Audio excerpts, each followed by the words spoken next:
Hello बच्चों, good morning. हम कक्षा 10 मैथ में पढ़ रहे थे द्विघात समीकरण, जिनके हमें हल ज्ञात करने थे। और द्विघात समीकरण के हल ज्ञात करने की हमारे पास होती है 3 विधियां, जिसमें से हमने गुणनखंड विधि और पूर्ण वर्ग विधि से हल ज्ञात किए थे। आज तीसरी जो सबसे मोस्ट इम्पोर्टेंट है वो है द्विघात सूत्र या श्रीधर आचार्य विधि। इस विधि से बोर्ड एग्जाम में क्वेश्चन है वो आने की संभावना सबसे ज्यादा होती है। तो आपको इस विधि को समझना है कि ये होती क्या है और इसे हल कैसे किया जाता है।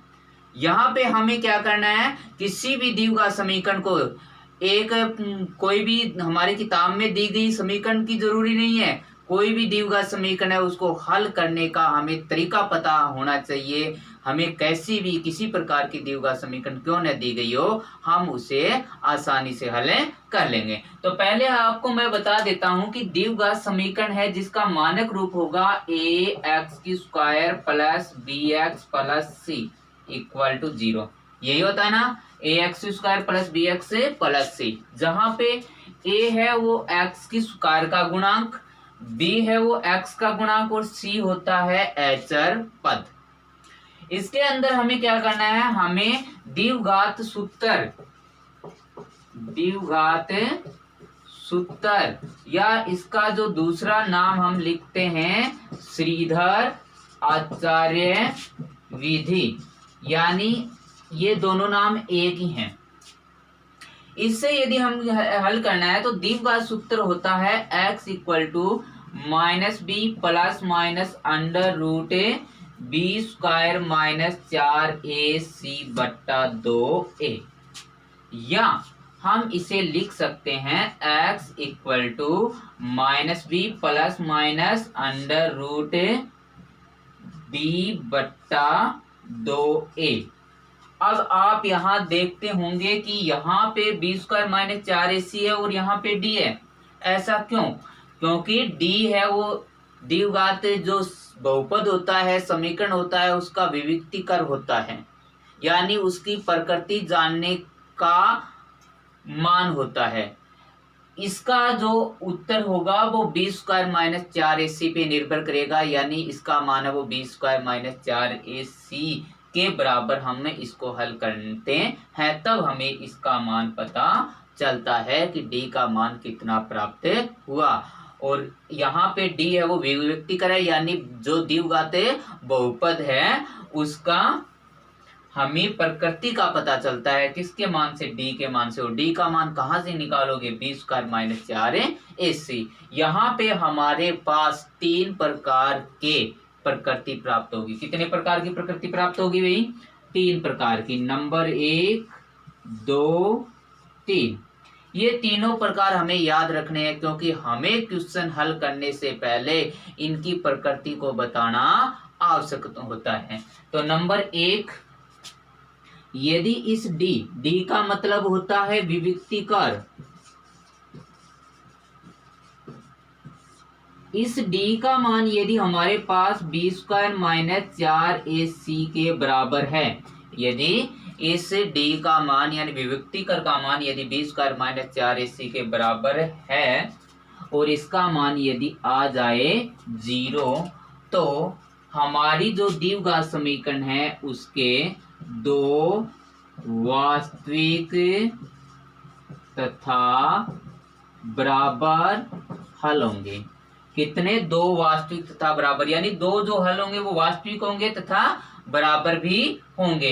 इसी प्रकार यदि हमारा इस d का मान बराबर होगा b² माइनस 4ac के, लेकिन इसका मान यदि 0 से बड़ा आ जाए, यानी प्लस की संख्या यहाँ पे प्राप्त हो, तो जो 2 मूल होते हैं, जो 2 हल प्राप्त होते हैं, वो 2 वास्तविक तो होंगे लेकिन क्या होंगे? भिन्न भिन्न होंगे। पहले में दोनों होंगे वो क्या होंगे? बराबर। दूसरी कंडीशन में दोनों क्या होंगे? भिन्न भिन्न।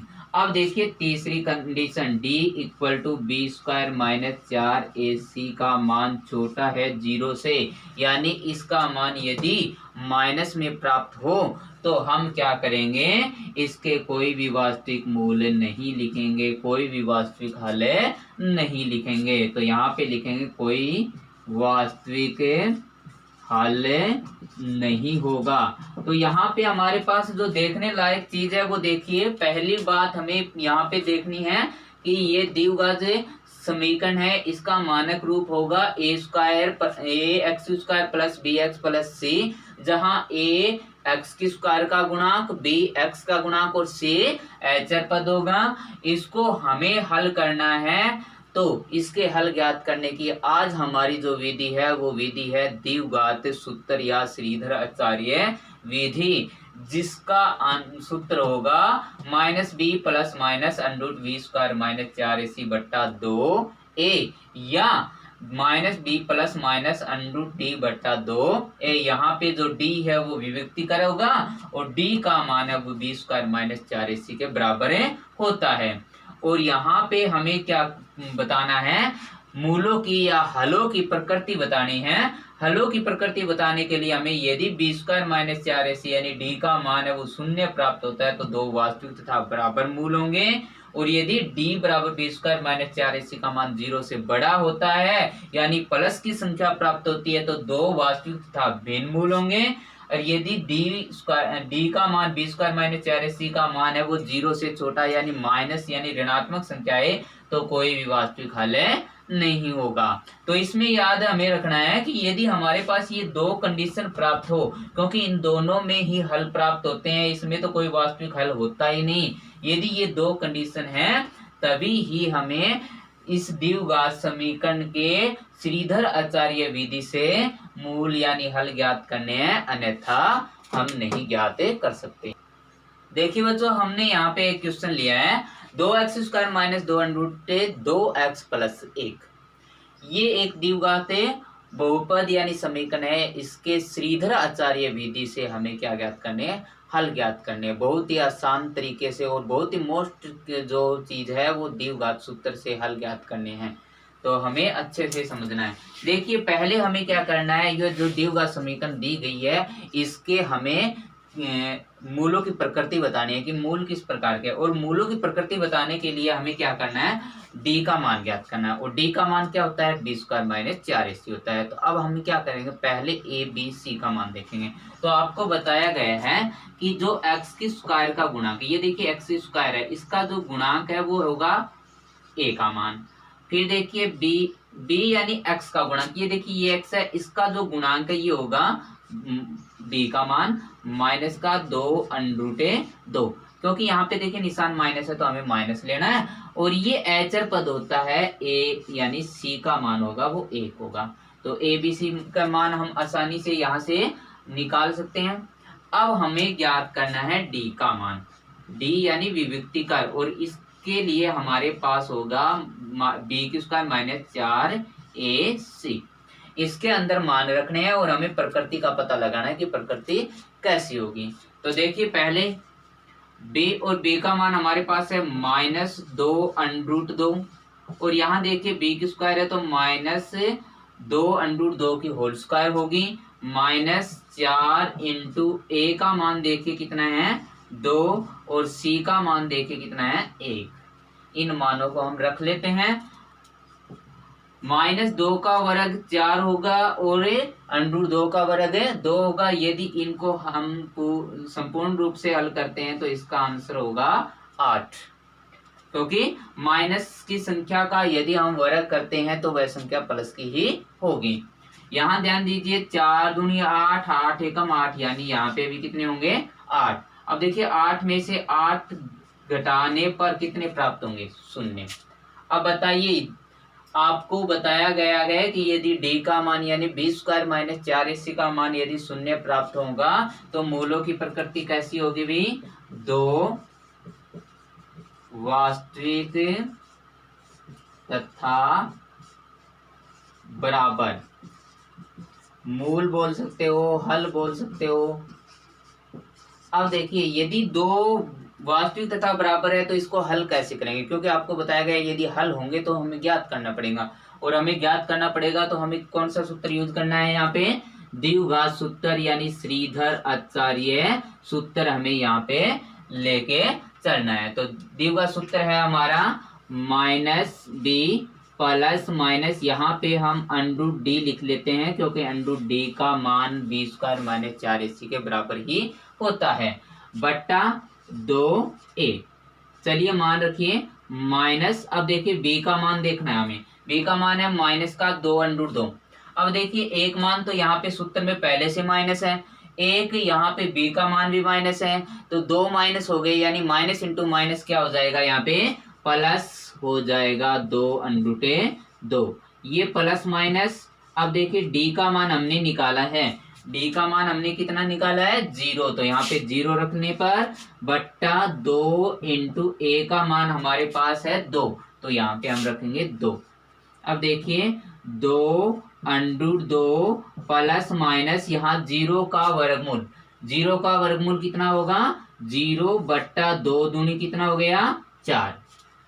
अब यहाँ पे ध्यान दीजिए कि ये 0 एक बार प्लस होगा एक बार माइनस होगा, यानी यहाँ पे हमें 2 मूल प्राप्त होंगे क्योंकि द्विघात समीकरण है, इसलिए पहले हम कौन सा चिन्ह लेते हैं, धनात्मक लेने पर धनात्मक लेते हैं तो x इक्वल टू देखिए कितना होगा 2√2 प्लस 0 बट्टा 4, यानी 2√2 बट्टा 4। यहाँ से यदि हम इसे सरल करते हैं तो 2 एकम 2, 2 दूनी 4, यानी √2 बट्टा 2, और इसको सरल करने पर 1 बट्टा √2 होगा, क्योंकि इस 2 को हम √2 इंटू √2 लिख सकते हैं, ऊपर √2 है ही, तो ये 1 और ये कट, ठीक है। इसी प्रकार हमें चिन्ह लेना है ऋणात्मक, और ऋणात्मक यदि चिन्ह लेते हो तो x इक्वल टू 2√2 माइनस 0 बट्टा 4 इक्वल टू 2√2 बट्टा 4। इसको हल करने पर हमें √2 बट्टा 2 प्राप्त होगा, इक्वल टू 1 बट्टा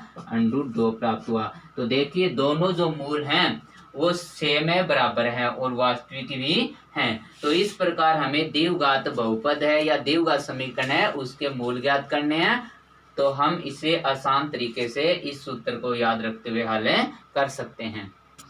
देखिए यहाँ पे हमारा अगला क्वेश्चन है 1/x minus 1/x minus 2 equal to 3, जहाँ पे x का मान 0 या 2 नहीं होगा, क्योंकि x का मान यदि 0 या 2 होगा तो यह तो द्विघात समीकरण होगी नहीं। तो पहले हमें क्या करना है, जो हमें दी गई है उससे द्विघात समीकरण का निर्माण करना है।